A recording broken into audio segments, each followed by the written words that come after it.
Hey everybody, welcome to another edition of Box Seats. This is the show where we talk about sports with comedians. So let's get ready to jump into it. We got comedian Mark Howard in the building. Mark, how you doing, sir? What up, man? What up? Thank you for joining the show. I see you driving, so we ain't gonna try to distract you too much. My I'm man, I'm almost at the destination, so I'll be able to chill. Good. good. My man Jason Hayes is also in the building too. Jay, how you doing, sir? What up, fellas? What up, Mark?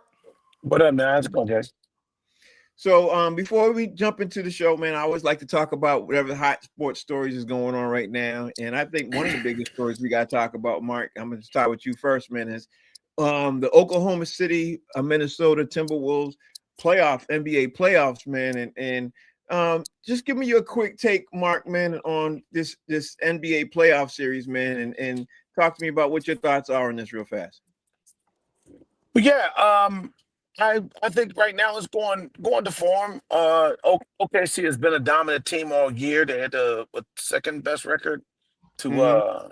Cleveland, and they played well. They got a young, upcoming, talented team.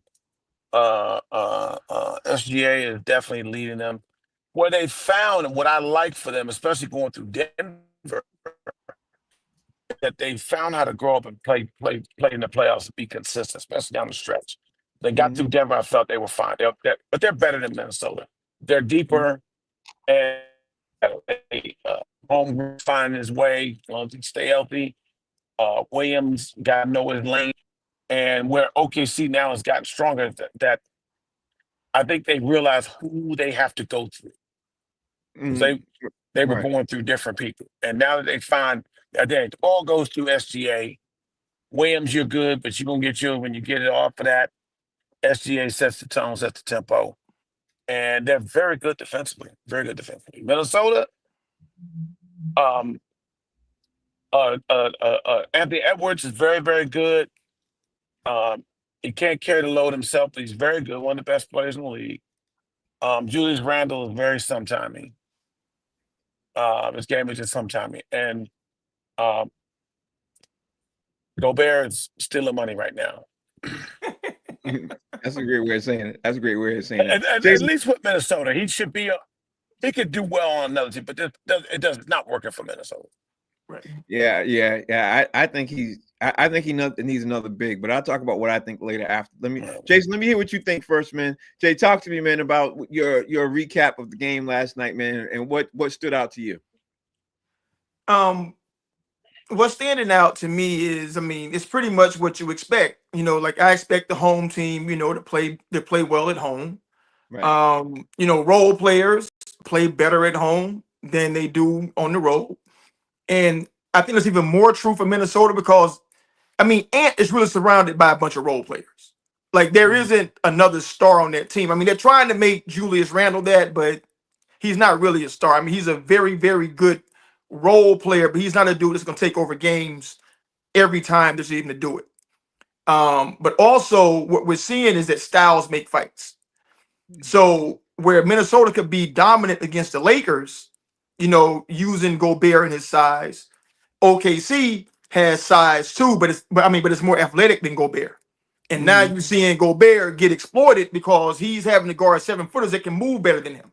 So I don't think we're gonna know anything until we see the two games in Minnesota to see how OKC plays on the road because they haven't done anything on the road in the playoffs so far. Right.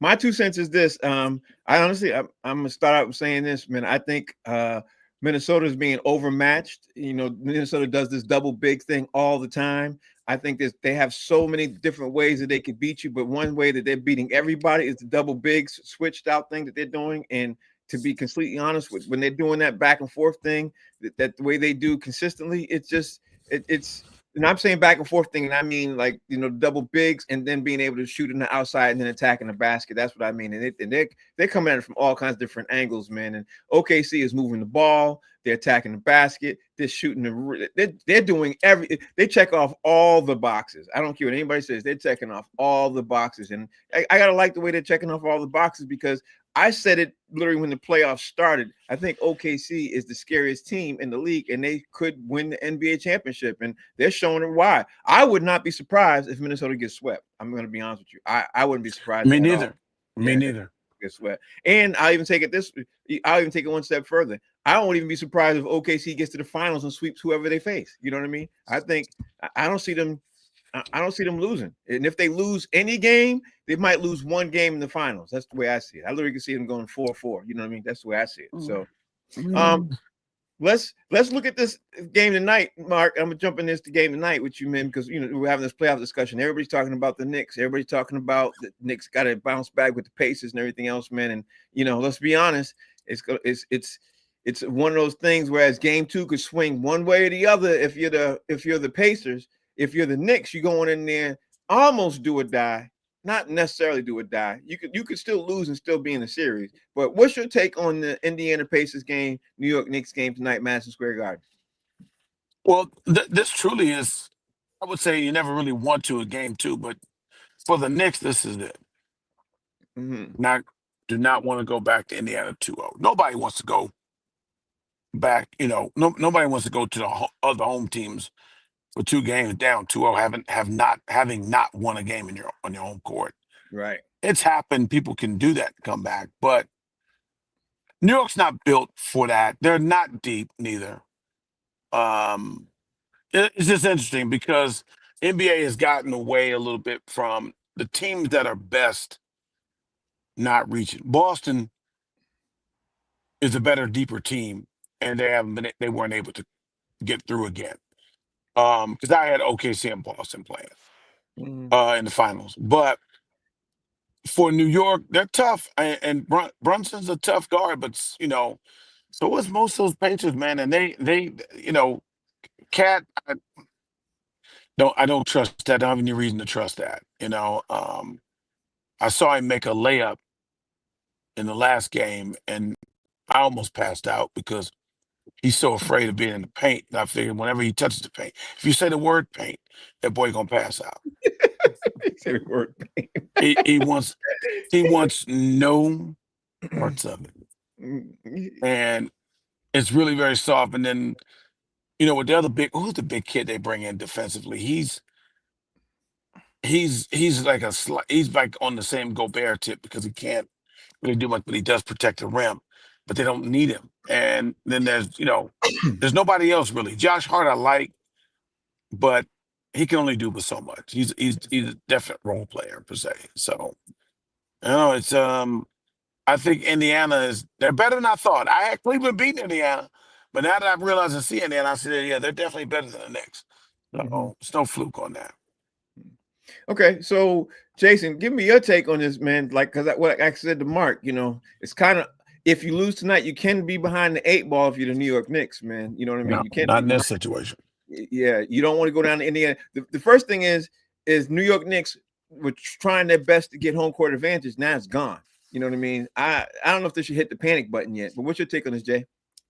If I'm the Knicks, I'm not worried. I mean, they played for 3 3/4 quarters, and they were up. They stopped paying attention to detail, right? So, I mean, if I'm them, I'm not worried about the Pacers necessarily because we know that we gave that away, if I'm in that locker room. So I'm not worried about what they're doing necessarily because we show that we can do what we want to do to them as well. Just pay attention to detail, go out and do your job, and you will get the win. Plus, they've shown in the last series that they can go in your building and get wins. So styles make fights. Indiana wants an up and down game. The Knicks kind of want it to be, more moderated or more medium and moderate. If they can impose their style of play, take the Pacers out, make them make shots. Listen, that dude would never shoot like that ever again in his life. I guarantee you that. So the Pacers got lucky. They got one, and we'll see what happens. Yeah, I don't know, Mark. I don't know why Jason's saying that, but Jason, I love Jason to death. I don't know why he's saying that. Like he ain't watching. Yeah, the boy. He don't shoot like that, bro. 6 for 6 from 3. Are you out of your mind, bro? He ain't never shot like that. That was special, but he doesn't have to do that again because exactly. But he won't. But listen, but that's what it took to get the win. And what I'm saying is he never in that doing that again. circumstance. In that That's circumstance, what it took to get the win. right. But all he got to do is if he shoot 4 for 6 threes, or he shoots 6 for 8 or 6 for 10, he's still doing a pretty good job. You know what I mean? Tonight too. Again, they've been doing that the whole playoff. I've been saying it on box seats for weeks. The Halliburton and Naismith have been shooting the lights out the entire playoffs. You know what I mean? They are the surprise. Every year we all notice there's a surprise NBA team every single season, and this season it's the Indiana Pacers. Last season it was the Boston Celtics. You know, nobody expected the Celtics to do that except the Celtics. You know what I mean? So, I expected the Celtics to get where they got. Them winning the championship was no surprise. it was a surprise to me. I was surprised. I was surprised too. I was happy. I was happy surprised. I was happy. Who was the other team that's supposed to beat them? Oh, Denver, or you just didn't think they would get there? You did think they would get there in the East. There was nobody in the East that you thought. I thought they would. I thought they would get there, but I thought they would face Denver in the finals, and I thought Denver was going to beat them. But they never even faced Denver, so that's a whole other conversation. Denver shot their wide then. Yeah, they did. So being that we talked about the NBA playoffs, we 10 minutes into the show, man. Let's get ready to get the show in. Mark, you got the first question up, man. So I want to ask you, Mark. This is a question that we've talked about since the NBA draft was announced with the Dallas Mavericks and everything else. Give me 3 hot reasons to you why you think that because everybody thinks the NBA draft is fixed. I don't think that there's anybody who doesn't think the draft is fixed in a certain percent. But in case you don't, let me know. But we all think that it is, and I'm assuming you do. And if you do, tell me why. Give me 3 reasons why you think the NBA draft is fixed. Oh, it definitely is fixed. I called it when my Wizards got the #1 pick with John Wall. I knew that was a fix. I felt that. They do it out of sentimental favorites and stuff like that. One, the lottery is a novelty. I'm gonna say this, as much as people are having fun, I guess the NBA's making money off it. They don't need this. They did it for a reason specifically, and that's not necessarily has to be the case. If people say, "Well, I've heard other people, the other teams should be doing live." No, NFL's lottery, NFL's draft is just to find the worst team, get the worst pick, get the first pick, and so forth and so on. That's the way it's supposed to be devised. But they fixed it that one time because the former owner of my Wizards passed away, and David Stern and him were very close, and they did him a favor. And I think the other time we got the #1 pick was doing that because he got Jordan to come over there. And I really don't want to keep talking about Jordan ever being affiliated with my franchise. So just make sure when I'm done, don't ever mention this again. But and then also the other part of the fix too. And that was said. If you look, I saw somebody put a video up. If you look at the teams that got spurned by a top player leaving, they got the #1 pick that year. Almost always, right? They've gotten the #1 pick that year. New Orleans. Now you're looking at Dallas. And it's funny because I should have seen it coming. I'm just mad we got down to 6. I thought we'd at least be the top 3. But and the other one is they like the Spurs. The Spurs got #2. That's the funny thing. They like the Spurs, man. They do, and so that's my reason. They can control this, and I would say another wild card is they definitely wanted Cleveland to get LeBron James. Yeah. Oh yeah. Yeah, definitely. Yeah. That's one of my reasons too. Jason, give me your 3 reasons why you think the NBA draft is fixed. Well, one, they stopped doing the lottery balls in front of everybody. Yeah. Right. Biggest one. Yep. You know what I'm saying? I mean, I guess it was just hard, to rig the balls and have them fall the right kind of way. Like sometimes teams that shouldn't have had it got lucky, but then almost always the team that should win did. So the fact that they took it and made it happen off site and they just show up with envelopes now should tell you, that they don't want the public to see what's taking place. Right. The other thing is, the truth. What was I saying, Mark? The public can't handle the truth. You know what I'm saying? Just like put a camera in the room, and show them decide who's gonna get what if you want to do that, right? Right. And the other thing, I mean, like in terms of like the lottery being fixed, it's like Mark said, whenever a team lost a major player, somehow, some way, that team just happens to get lucky every time. You know, and then the third thing, this was recent for me. I read this article really quickly about Shaquille O'Neal talking to David Stern when he was coming out. And David Stern asked Shaq if he wanted to play in cold weather or hot weather. And so Shaq said he told him hot weather. And lo and behold, Orlando gets the first pick. So here we go. Yeah. Honestly, I like everything both of you guys said. Let me give you my three real fast and stay on. I want to stay on topic. I think, where am I at? I think, first of all, how is it the teams, statistically speaking, supposed to get the number one pick don't get the number one pick? That's one of the biggest things that sticks out to my mind.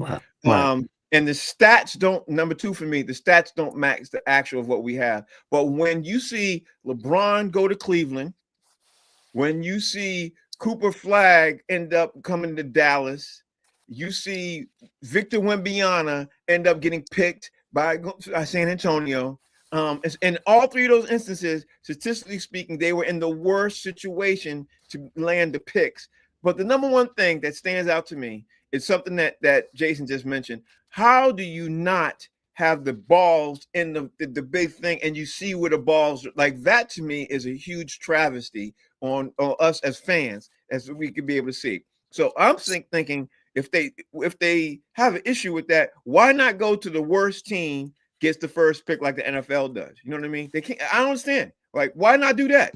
You know, if the Washington Wizards was the worst team in the league, it should be automatic. They get the number one pick. If I'm wrong, somebody shoot me. Like, I think that's the way it should be. That's the way it was created to be. That's the to way, create that's parity. the way it should be, right? That's the way it should be, right? Like, the worst team. But so now, how does Dallas, who barely missed the playoff, they were bad, they had a 1.8% chance of getting the number one pick. No one, not one expert, no one across the board, any NBA expert, any draft expert, any expert in anything, not one person of those people picked Dallas to get the pick, and they got the pick, defied all the odds. And guess what? Now Cooper Flag, being a white American, lands in Dallas when Dallas just loses Luka Doncic to the Lakers.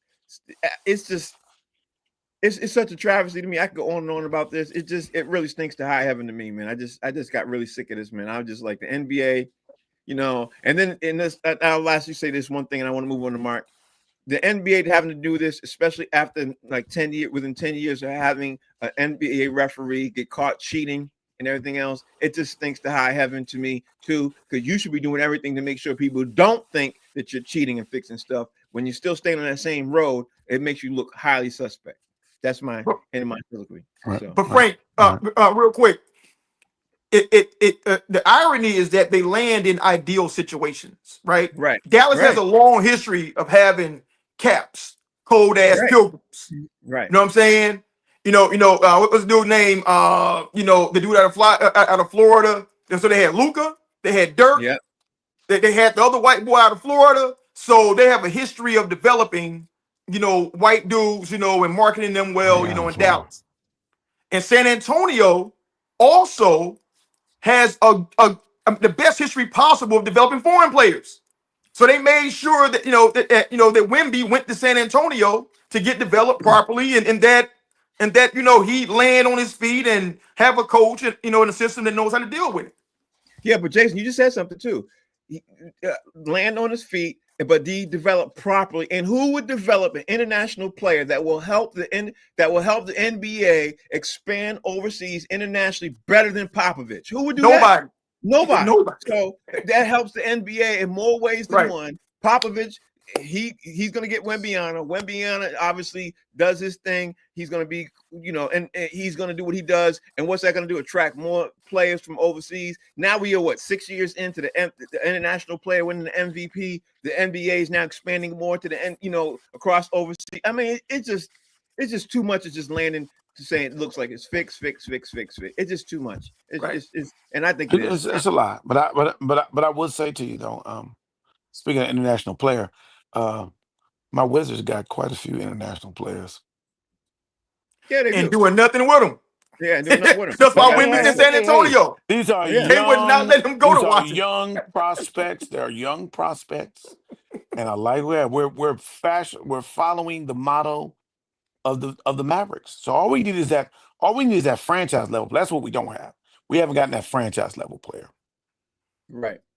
We'll get Well, one. and maybe you might if Popovich or somebody from that tree lands over there. But right now, let's just say this: but it's just too much is lining up, and it's looking ugly from high heaven to That's me. true. That's just what I think it is. That's true. All right, let's move on to the next one, man. To me, I want to drop this on you, Mark, and say, give me the top 5 Knicks Pacers moments because the Knicks and Pacers are playing tonight. Give me your top 5 Knicks Pacers moments that happened to you that you saw, and there's a whole lot of them. But give me your favorite top 5 Knicks Pacers moments.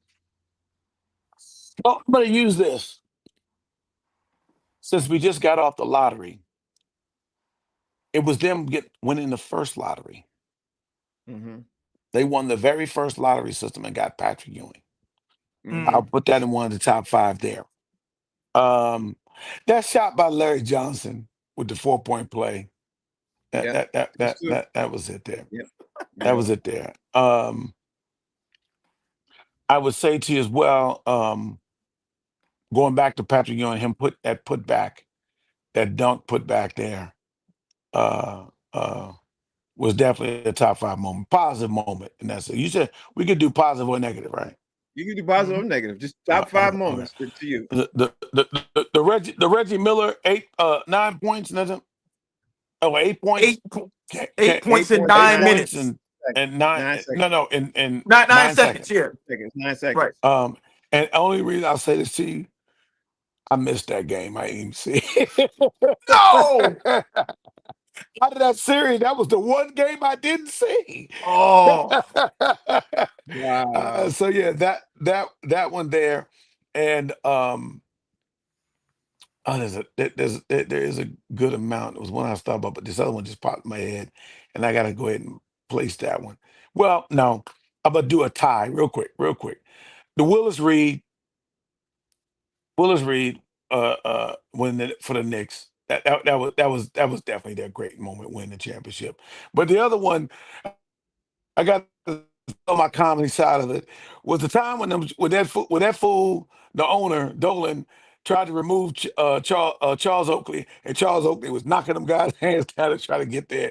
And I'm like, that old man is gonna beat the hell out this security. That was a sad moment. That was bad that they treated him that way. So, but Oak didn't give a damn. Right. Okay, That's what I got. I like your picks. Jason, give me yours. Well, one for me is what Mark said, Reggie Miller making 8 points in 9 seconds, bro. That was just ridiculous. You know, Greg Anthony, Bambi leg ass, falling all over the place. You know what I'm saying? You know, not being upright. Like he fell twice, at the end of the game. I mean, like he said Reggie pushed him. All right, maybe. But he went Reggie down. Did push him. Reggie Yeah, did push him. but you don't go down like that, bro. So and then later in the sequence, when the Knicks got a chance to push it down the court, Greg Anthony dribbles down the court. He falls again, bro, with nobody around him. He rolled all over the floor, and the clock expires. Right. So there's that. Shaky. Number 4, I gotta put that BS collapse on there. From 2 nights ago. How can you not have that on there? Yeah. You know what I'm saying? Tyrese Halliburton flicked that ass shot, went in, That was good Indiana basketball, man.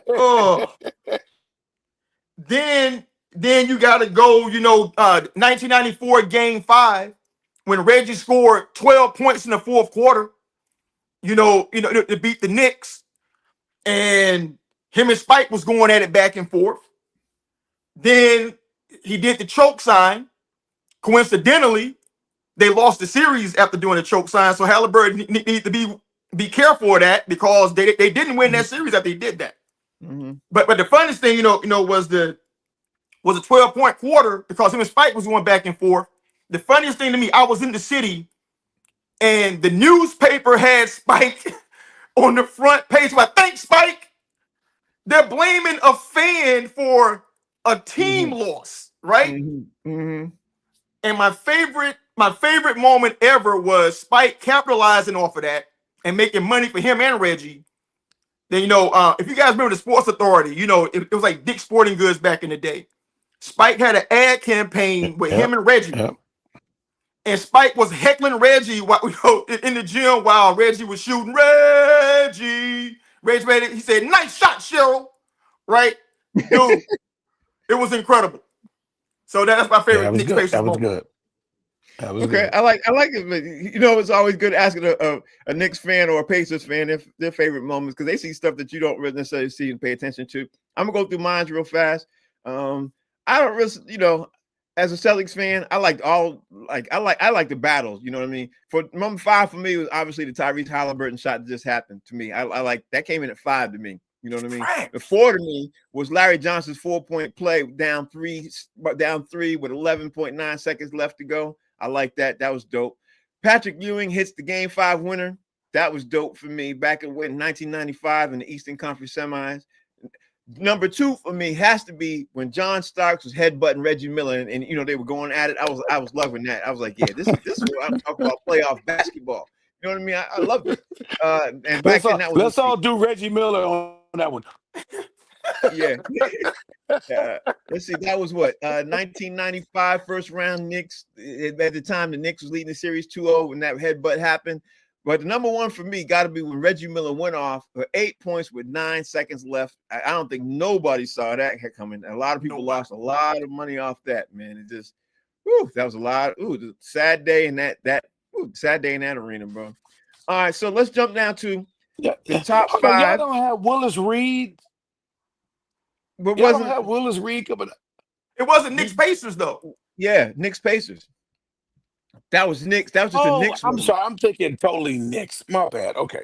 Yeah. All right. We're thinking Knicks Pacers. All right. So I'm looking at the time. Let's mix it up a little bit, because it's Friday. I like to mix it up a little bit. So, Mark, because we're mixing it up and we want to throw certain things in there. Give me your top 5 Martin moments from the Martin Show, bro. Give me your top 5. There's a whole lot of these. Oh my God. There's a whole lot. The pilot was top 5. I do like the pilot. The pilot was good. The pilot was great. In fact, I just saw a video where they do the little baby voiceovers on IG. They had little babies doing. They replayed that scene with Martin and Gina when she was gonna leave, and then it was, and then she was leaving. You up, baby? That whole thing right there. So I got to give that pilot the first one. The episode where he was tripping out and he had half his hair twisted and the other half in the bush. Mm-hmm. You remember that? And he was in this convent or some sort, like that. Oh yeah. I remember that. Yeah. And what's his face said, you need to pray that somebody braid the rest of your head. Remember that? Yeah. So the other moment was geez, I don't remember. So it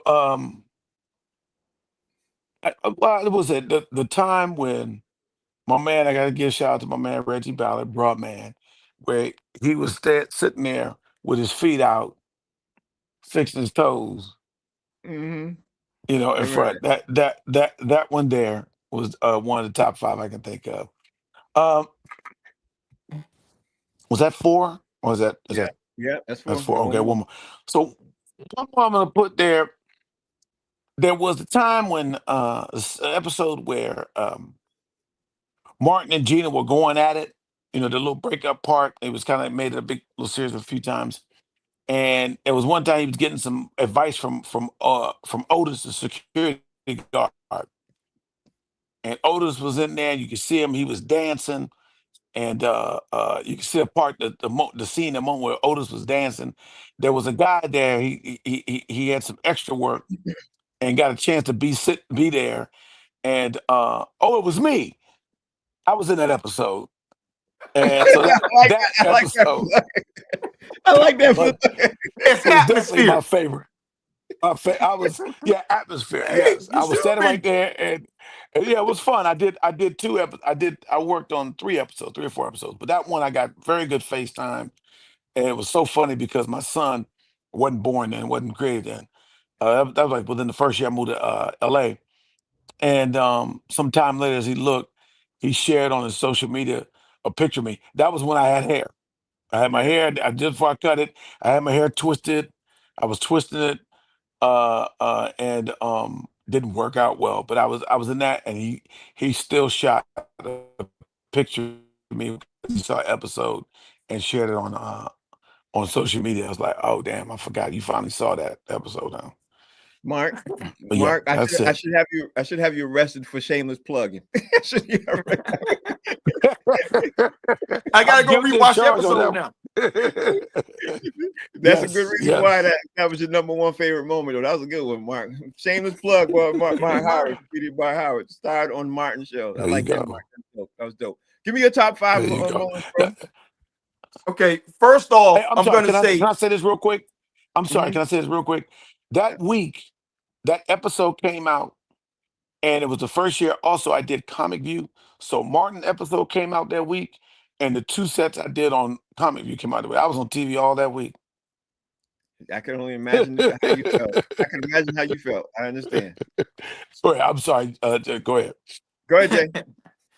well, number 5 for me, any scene with Dragonfly Jones, bro. I just Yeah. can't pick one.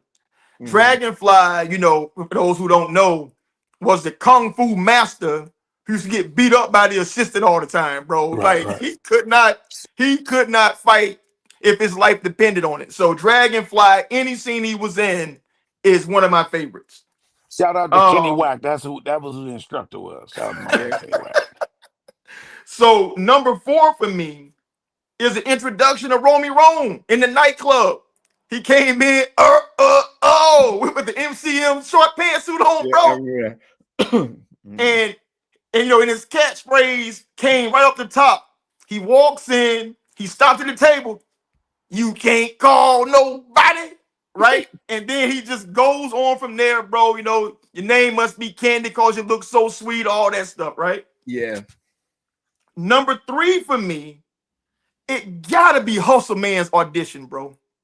Oh, I The forgot. Hustle Man came in with the saxophone, with the kazoo at the end, played by Tracy Morgan. Yeah, I forgot about that. It's a good one. And he was playing Rocket. Yeah. On the kazoo, he said, pick up the pieces. Pick up the That's a pieces. good Right? memory, bro. Funny. Got good memory. Funny. You got memory. Bro, that scene kills me to this day. Now, number 1 and number 2 are interchangeable, and I'm sure Frank about to be upset with me. The Tommy Hearns scene, when Martin fought Tommy Hearns in a celebrity boxing match, and Tommy like lumped him up. He looked like the Elephant Man. Yeah. At the end of that Yeah. joint, he had knots everywhere. But then number 1 for me was the Nino Brown scene with the fake Rottweiler. Yeah. That was hilarious. Oh my God. Bro, he was chasing people with the dog, man. He did everything Nino did, and it was just funny watching the whole cast break. Like they were breaking in every scene because he was killing them. Ooh, yeah, that was when Martin was like on the tip top. He was hitting them over the head with his TV show. He was hitting them over the head with his stand-up comedy, and he was just everywhere doing everything, man. Those are great 5, man. I ain't mad at you, man. I ain't mad at you. So, I have a list too, and honestly, it's really hard because at the end of the day, it's just so much. For me, Dragonfly Jones, like that came in at 5 for me. You know what I mean? I don't see how. But number 4 for me, that's why I agree with you, Jay. But number 4 for me was, y'all remember the episode when Martin went to the Department of Motor Vehicles when he was trying and he got into an altercation with Miss Jerry? That was hilarious to me. I was crying on that. See that deep gravelly voice. You better watch. I think that was a breakout for Angry Man. Boy, sit your ass down. Yeah, it probably was. Yeah. It probably was. That was hilarious for me for number 4. And then in the second season, when Gina accidentally was throwing Martin, she threw Martin's basketball tickets in the garbage, and then she had to try to work with Shanae to get an exchange for the good tickets, and she was working with Shanae and all that. And that's when Martin was deep in the Shanae character. Man, that was hilarious to me. I just thought the whole thing. I loved that. Number 2 for me, and when Gina and Martin end up on some island resort, and Tommy and Pam, and they had this couples retreat thing, and they were trying to figure stuff out, but then they had the puppy fight. Y'all remember that episode too? That was Wasn't like a wild furry thing running around attacking people. Yeah. It was supposed to be a puppy. I was in tears, but I agree with you with you on, man. Number one for me has to be the Tommy Hitman Hearns episode. I don't think I laughed so hard at a TV show ever, except for maybe one episode of In Living Color. But to me, Martin was the man on TV, man. Like, he was the man. Like, I love Martin, and I think he's the best host we've ever had. I don't think it's going to be really hard to anybody to eclipse him as a host for Def Comedy Jam too. Because y'all remember he was hot from Def Comedy Jam. No did question. The show Martin stand up. Also, if y'all might not remember this either. When Bad Boys came out, he was the top billing in Bad Boys. He was the top billing. So a lot of people don't realize that. But all right, so let's jump back into the sports, man. And Mark, this is the question that I think was funny because when we asked this in the production meeting yesterday, we were trying to figure it out. And I wanted to ask you guys this. So here we go. The top New York Knicks players all time who you love or hate. You know what I mean? Like who you love and out of all the time, give me your list of, it could be a combination of both. You could have some you love, some you hate, some, you know what I mean? But give me your, especially as a fan looking from outside in, give me your top five. I'm gonna take you back with this one in a little bit. He wasn't a great name player. He played on different teams, but he did play on the Knicks long enough for me to say Michael Ray Richardson. Mm-hmm. People in the city Michael still love him. Dude, that dude was cold, man. That dude was cold. Bernard King, another one there as well. Bernard King. Yeah. Who else do I like there? That's two. That's two. And really, being from DC, looking at the Knicks, stuff like that, I didn't trip off them because especially in my little time coming up, the Knicks were not like that. We got players from the Knicks, so I wasn't hating on them. Other one, I would say Larry Johnson. Mm-hmm. Larry Johnson be in my top three. I think number one is, but I'm just trying to figure out number two. There's so many other. I don't know who your number one is. Yeah, he played at Georgetown. I'm sure. Thank you. Thank DC connection. That's why I didn't want to say. I don't want to say it. So I would say out of that, from that, really, I get, he played for a little while. Yes, Martin. He redeemed his career there, and that's Latrell Sprewell. Got to get some love there, and of course, Patrick Ewing. I don't know how y'all may feel. I'm gonna throw this out there because I got to do this debate with my good buddy Tracy Murray. My son asked in front of us who was better between Patrick Ewing and David Robinson, and I said Patrick Ewing all day. What? Exactly. You said Patrick Ewing is better than David Robinson. Patrick Ewing. I would take Pat over David Robinson. Oh my! Both of y'all smoking, but that's a whole different conversation. I would take that. Not me. I'd take Patrick Ewing. Not me. That's my five. Yeah. Patrick Ewing. Especially not the year when David Robinson won a championship. Definitely not. Okay, but Tim Duncan. It don't matter. He won one. Tim Duncan was the best player on the court. Yes, he was. But David Robinson still was part of that out. So apart. Yeah. Patrick Ewing would have won it with somebody else too. He was along for the ride. There you go. That's right. Yeah. Y'all trying to get my blood pressure up, man. Jason, you ain't gonna do that to me today. You ain't gonna do that to me today. My blood pressure's not gonna rise. It ain't gonna rise. Go ahead, man. Jay, give me your top five Knicks players who you love or you hate. Well, I got some love and hate on my list. Yep. So I'm gonna start with the love. Patrick Ewing, baby. Patrick Ewing lifted the Knicks out of the dungeon of obscurity. They did not matter until Patrick Ewing got here, bro. Mm-hmm. So you gotta put him up there in the pantheon just for doing that. Latrell Sprewell. This city still loves Latrell Sprewell. I mean, he was everything that this city embodied. He was tough. He wasn't afraid of big moments, and he ain't mind choking people. You know what I'm saying? That's a New York City thing. You know what I'm saying? He did it in San Francisco. Yes. He did. But they didn't appreciate it there. We appreciate it here. They sent him away for choking. They choked Dolan. They love him. They sent him away for choking. We embraced the choke. Right? We said, come over here. Choke some people over here. Okay. Now let's go to the hate. Greg Anthony, Bambi leg having ass. Right? He was the Can't be reason why surprised. they lost that game and Reggie Miller scored those 8 points in 9 seconds. Because he couldn't block out, he couldn't stay upright, and he couldn't even dribble the ball down the court and hand it off to get a shot off. The most overrated first-round pick I've ever seen because he got picked in the same draft as Charlie Ward, and Charlie Ward was a better pick.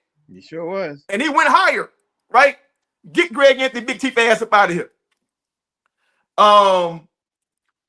Back to the love. Walt Clyde Frazier, man. How can you not love Clyde? And the outfits alone keeps him interesting to me. Mm-hmm. And he's the only real OG walking around with 2 of them things. Yeah. And until somebody else, get a ring, he's that dude in this city. And number one. He eat for free in New York, don't he, Jay? No question. Yeah. No question. Everywhere he go, he Yeah. eating and drinking for free. Yeah. And the number one spot is the number one most hated person in all the New York City, the tri-state area. Charles Smith. 6'12", can't make a goddamn layup to save his life, Smith. He will get beat down in all 5 boroughs in Southern Connecticut on site. Jay, I love your list, man. I love your list. I feel sorry for Charles, man. Tell everybody out there before I even do my thing. Tell everybody out there why everybody hates Charles Smith. What happened and why everybody hates Charles Smith? The game was on the line. The Knicks are playing to go to the finals.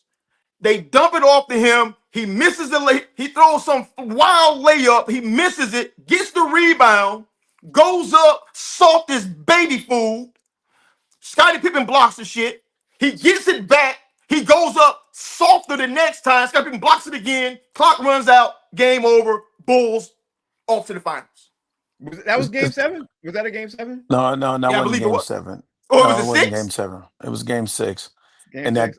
that took it back to Chicago. I was living in New York then, and this is where I lost respect for the New York Knicks fans because they don't know basketball. Uh-oh. Here we go. Knicks fans know Knicks. Lakers fans know Lakers. Oh, he's supposed to go up tough. Man, he pump fake. He did everything he could. He had 3 Why you pump faking the bulls 6'12", bro? around. Go dunk the ball. He's not 6'12". I promise you that. I've seen him, bro. I've seen him myself. He ain't 6'12", but he's tall. And he had 3 bulls around him: Jordan, Pippen, and Horace Grant. Right. He did everything he could. Now, he did fouled. miss the layup and rusted. Go up, soft. Where He was soft as baby on shit, earth bro. do you see Jordan get a foul called against him in that situation? Where on earth do you see that? Jordan could have punched Charles Smith in the mouth, and the referees would have went.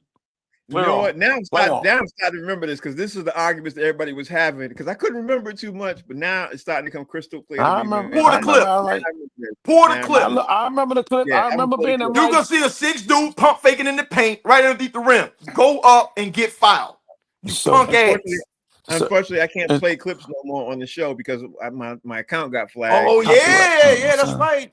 Yeah, I can't get demonetized. Yeah. So all right. So let me get. It's so emotional in New York. It's so emotional with this. That was trash, bro.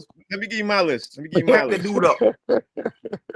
My list right now. I'm looking at my list, and my list ain't got nothing but a bunch of love. Like I don't have anybody on my list I hate. Honestly, these are my favorite Knicks players. Because you love when the Knicks lose, so you love Charles Smith. I know. I'm about to say you're a Celtics fan, so whatever he called love is probably hate anyway. It's not. You're right about that. It's not. Listen to the list first, and then let's hear what you got to say. Okay. All right, go for it. Okay. Number 5 for me is a tie between Charles Oakley and Bernard King. I couldn't decide either one, and I was like, you know what? And I could not have Bernard King not on my list, but he couldn't take anybody else off my list, so I had to have it as a tie. And I love Charles Oakley because I met Charles Oakley on the Bulls when he was on the Bulls as a rookie. I met him in that, and we had a little small rapport for several years. And I love Charles Oakley. When he came in with the Knicks, I loved the way he played ball. I just loved that. So that's a tie for me. Number 4 for me was Larry Johnson because I loved the way he played at UNLV. And then when he went to New York, I was like, from Charlotte to New York, I was like, man, I love this dude, man. I love the way he played ball. I thought he was the epitome of what a Knicks player should be down low, just everything, especially when he did the 4-point play. Love that for him. Carmelo Anthony for number 3 because I love Melo from the way Melo balls. Like Melo I don't know tough, how y'all don't have Carmelo Anthony on your list. To me, he was Mr. New York. I don't even think he pays for a drink or a meal in New York now because the way he played in New York City. I don't know. Because Melo didn't come close to winning. You know what I'm saying? That's why I said I don't know if he does or doesn't, but I think he should. But I don't know. Number 2 for me, it's got to be Patrick Ewing because Patrick Ewing came up from Cambridge, which is in Boston. Obviously Patrick Ewing, he put New York Knicks on the map, just like how you said, Jay. New York Knicks. I didn't even know what a New York Knicks was. You know what I mean? Literally until they were trash, bro. Yeah, when he got there, I was like, yeah. Okay. But number 1 for me, and at the time, I hated Michael Jordan. I hated him. I hated Michael Jordan because he used to beat this, the snot out of us when the Bulls got together. So it had to be John Starks, man. Like John Starks was the only person I saw in the league go eye to eye, toe to toe, blow to blow, elbow to elbow against Michael Jordan and was not bullied by anything that Michael Jordan did. So John Starks was my favorite New York Knicks player all time because of what he did, and he didn't back down. Other people, and both of y'all are old enough to remember this. Y'all remember when Jordan used to walk on the court and people were intimidated by Michael Jordan when he walked on the court. John Starks never was, ever. He just like, I'm balling. Let's ball. Let's go. So, How'd that work out for him? It doesn't matter. He still Doesn't did. matter. He came to play. He wasn't pumped. But Frank, honorable mention for me is Anthony Mason. Oh yeah. Got to give Anthony Mason. Yep, honorable mention. Yeah, I like that. I'm gonna tell you why I don't have Carmelo there. Go ahead. Honestly, y'all don't think I'm crazy. I know Jake on that. I think it was a big mistake for him to go to New York. Why? It was too much expected, too much hope for him to go, and it didn't really work out. It didn't work out. They gave up so much to get him. They gave up too much to get him. They gave up so when he got here, that there was nothing for him to play with. Right. But he became a more nationally known player and more popular than he ever had by going to the New York Knicks. So to me, it was a perfect move for him as a person and as a player to go to New York. He never eclipsed that popularity. He never got higher endorsements than when he went to the New York Knicks. Oh, no question about that. Yeah. I think he was financially, Financially, it was a smart move. Bigger market than Denver. I get it. And he hated George Karl. Don't lose sight of that. Yeah. It was a smart move. Everybody hated George Karl. George Karl is a piece of shit. Yep. So, Mark, you up next, man. Give me your top 5 luckiest NBA plays that you have ever seen, anytime, all time. And if you ain't got your 5, I'll go to Jason and I'll come back to you. I'll give you your 5. Let me prep on that. Go back. Go to Jason. All right, come back to me. I appreciate that. Jay, give me your 5 of the top 5 luckiest NBA plays that you have ever seen. Playoffs or regular season, it don't matter. All time, it don't matter. Give me your top 5. I'm gonna start off Tyrese Halliburton, that flicked ass shot he made 2 nights ago. That made your top 5? That's the luckiest shit I've ever seen in my life, bro. Number 4 for me, I'm gonna go Kawhi Leonard against the Sixers. Because if he doesn't make that shot, I am certain that Philadelphia wins that series. I'm certain of it. And they have not been that close to going to the finals or going deep in the playoffs since. That was the luckiest shot in a clutch moment I've ever seen go in. The Jordan Knights are going to hate me, but that shot against Craig Elo was lucky as hell. It sure was. Because he caught on the inbound with 3 seconds left to go. He's driving left. That's a scouting report. He really can't go left. So Elo understood the scouting report. If he goes left, he's going to go 2 dribbles and pick it up. Elo played him the way he's supposed to play. He forced him left. He knew he was going to pick it up. He challenged the shot. Mike double pumped and shot, and it went in. That was luck, bro. I mean, like he made it seem like whatever. That was luck. Number 2 for me, any 3-point shot made by Andre Iguodala in the finals in 2015. That dude shot 44% in the finals. He made, 11 threes? He made 11 threes in the series. And he was named finals MVP. He's a career 33% 3-point shooter, and he went off in that series. That was luck. The leprechaun, whatever, man. He borrowed that dude from Boston or something. Because that dude normally cannot shoot. And he was knocking that thing down the whole series. And number one, the Milwaukee Bucks are the luckiest SOBs on planet Earth in 2021. Because if KD wore a size 15 instead of a size 16, they don't get that championship. Because that would have been a 3, and they would have been out of here, and the Brooklyn Nets would have been playing in the NBA Finals. And probably would have won. Probably would have won. There's a good chance they would have won. Because Mark, I'm gonna go next, okay? Unless you got your 5 ready. Okay. Go ahead. All right. So where am I at? Number 5 for me was the Miami Heat's Ray Allen hit that shot in game 6 in the finals and helped them not only come back, they tied it and ended up coming back. Hell, the San Antonio Spurs, if y'all remember, San Antonio Spurs was about to win the championship. They were about to win the championship. It was a closeout. Yeah. It was closing out. Ray Allen saves them. Miami Heat wins game 6, ends up going to game 7. They win the championship. That would have been a second loss or a huge loss for Miami Heat and LeBron James. Ray Allen saved that. Number 4 for me, Big Shot Bob, Robert Horry, stepped in the buzzer-beating 3-point shot, if y'all remember, to give the Lakers a 1-point victory over the Sacramento Kings in Game 4 of the Western Conference Finals in 2002, and that was the shot that helped the Lakers ended up beating them eventually because, the momentum, it was kind of tied at the time, if y'all remember, between, obviously, the Lakers and the Kings. It was a big deal, the Lakers and the refs, yeah. Yeah, exactly. Oh, wow. It later came out that what's his name cheated, but we'll get to that point later. Right. Yeah. But at the time, Big Shot Bob saved him. Tyrese Halliburton's shot, I had to have that on my list too, man. That's why I laughed at you. That for me, Tyrese Halliburton's shot is one of the luckiest shots I've ever seen. That's a 3. Number 2, the Kawhi Leonard shot. I don't know how you not have that on your list because the way that ball shot up, Game 7, boing, bang, it came behind the backboard floating. Yeah. But the number 1 shot for me, I don't know if y'all remember this, but Byron Davis was playing in the game and he threw the ball 92 feet. Still to this day, is considered one of the longest shots, if not the longest shot in NBA history.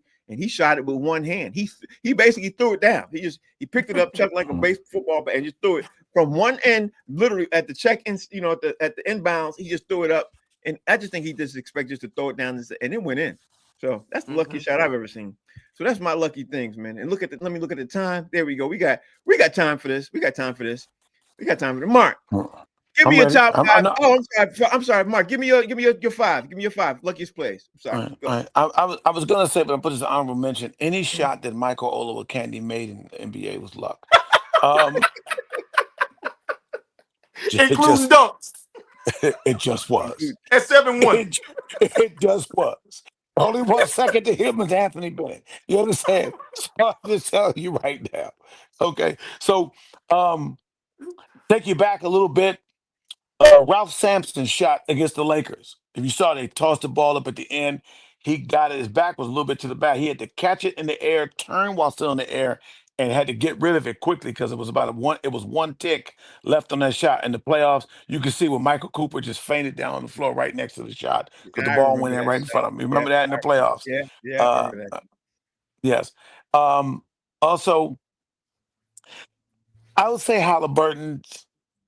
The only thing that makes that, and you could probably add that with Kawhi, but it was a good look because he turned away, went back, turned around, and put up that shot. And He lost the handle. He did. I know what hurts, and it hurts you Knicks fans the same way. Is the ball bounced up in the air? Yeah. I mean, if it went straight in, he would have. But it bounced in the air.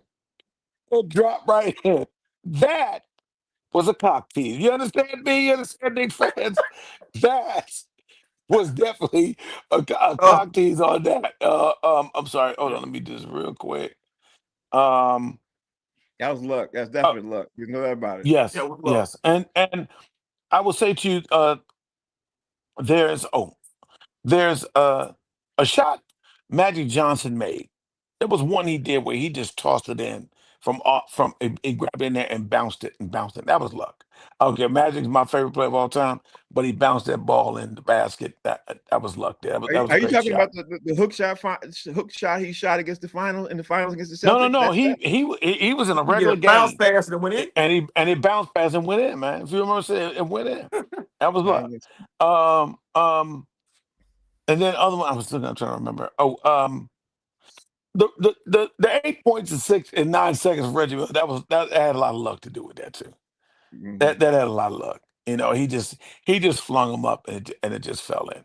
But I'm gonna tell you one shot too. The last one I say to you, I don't know if you remember this. This is only because because I'm from DC. Y'all remember Jeff Malone?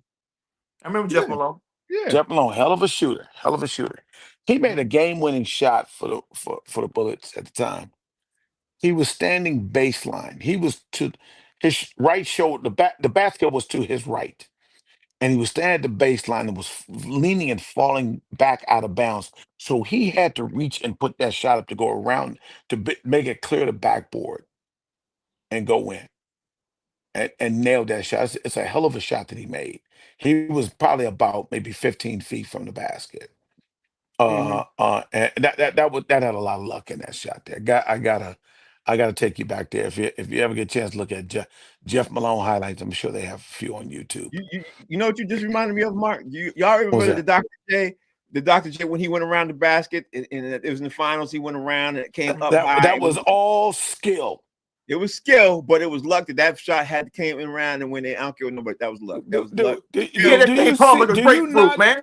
Yeah. Do you not? I was about to say, do you not realize how big his hands were and how long his arms were? It is that long, bro. On top of his Yeah. leaping, Yeah. he ain't do nothing but had to jump and clear that other side of the basket. He could do that all day. Yeah. Dr. J was my favorite player at that time. I remember that. I don't know if we have enough time I don't think we have enough time to do it. Why not? You want to try it? Okay. Let's Go go. for it. Go All for right. it. So, Jay, you want to go? Because Mark just went. So, Jay, you go first.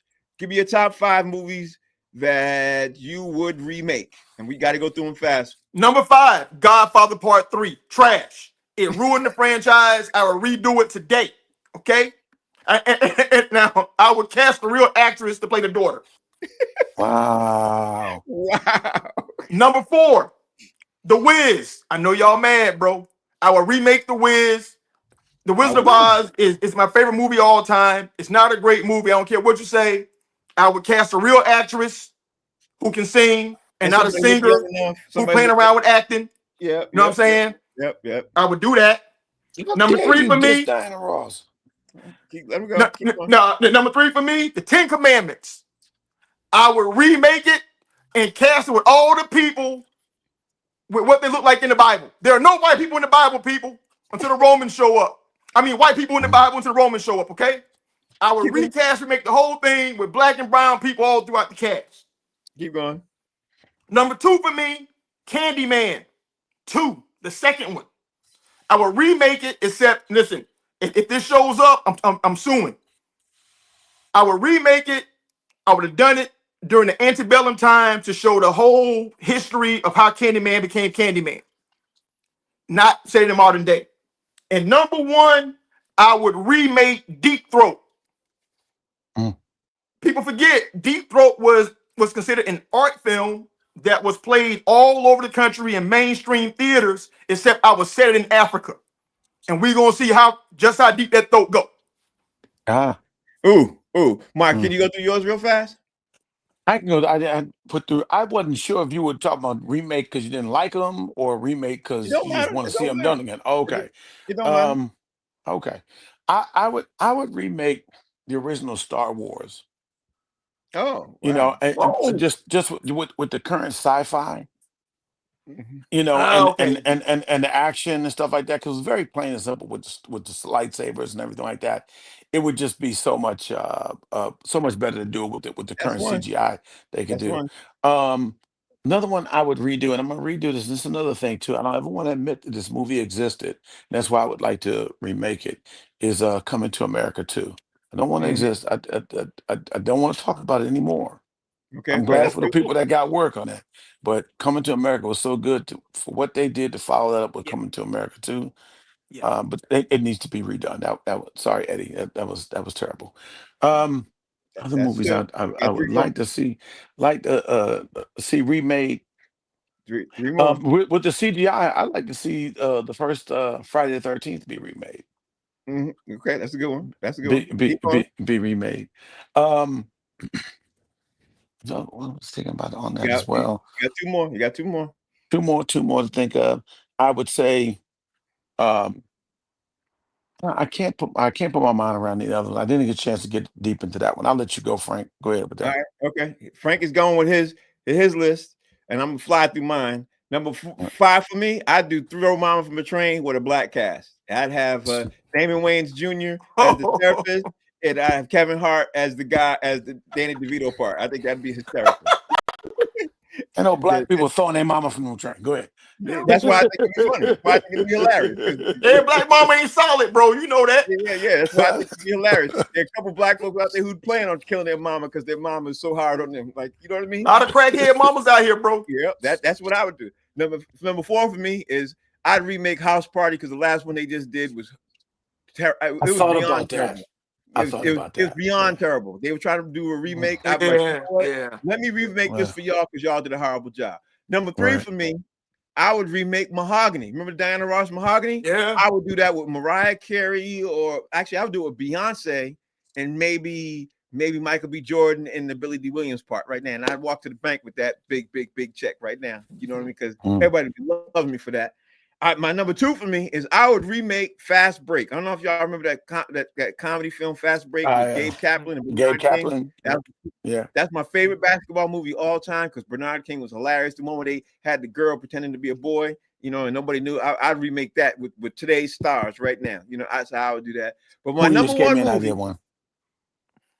my number 1 movie I would remake, it's got to be Let's Do It Again with Sidney Poitier, Bill Cosby, and Jimmy Walker. I would have I'd have Kevin Hart in that, and I would have maybe some of these social media cats right now. But if you put Eddie Murphy and Will Smith and in the Sidney Poitier and Bill Cosby role, you know what I mean, or a Jamie Foxx type or something like that with Kevin Hart with his being short that right now, even though he's a little older, or what's that young skinny kid? The oh my God, he begins with a D.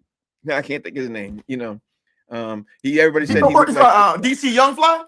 DC Young Fly. Yeah. I'd probably have DC Young Fly and the Jimmy Walker role. Yo, I'd be walking to the bank with that. Go ahead, Mark. You got last. Bring us home, man, because I'm over time. The one I would say, the Fish that Say Pittsburgh. Redo the Fish that Say Pittsburgh. Oh yeah, there you go.